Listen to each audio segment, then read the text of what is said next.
last year of the Super Bowl and the playoff run and everything. How did it prepare you for this time around, or what you may expect on this run? Yeah, I mean, you play to play in the playoffs, and it's an honor to be here and this opportunity. 8 teams left, and so you prepare all year, off-season, OTAs, training camp, for this moment, and it's win or go home. And so, with that pressure is a privilege, and we're excited again to get a shot at it. Was there a moment in last year's first playoff game, other than the fact it was about 30 below zero, that told you that playoff football was a little different than regular season football? There's just something about it leading into the week, like the week of preparation. A lot of your peers in the NFL are on vacation and packing up their lockers, and you still have an opportunity to be playing. And so I think it's the week leading into it when not everybody's practicing. You're out there. A lot of times there's snow on the ground. It's cold outside, and it just feels like playoff football.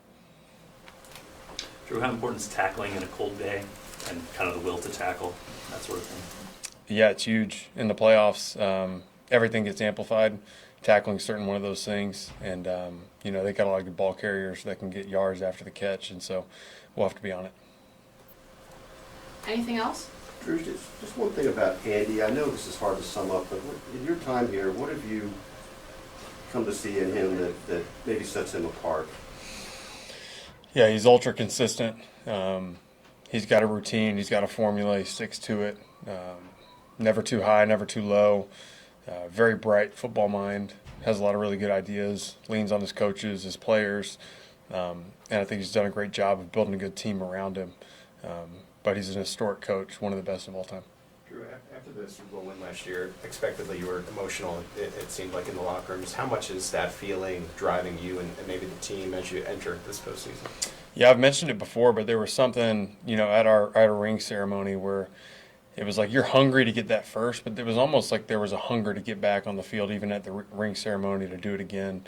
And guys and coaches will talk about that. After you get that first, there's a hunger, there's a drive to get a second, get a third. And so I certainly feel that. Excited for another opportunity. Anything else? What were the biggest keys for the Texans? You saw them not that long ago. Anything different with them now? Do they look any different? I think the biggest thing is going to be our execution. They got a lot of good playmakers. They got a great play caller. They got a great quarterback.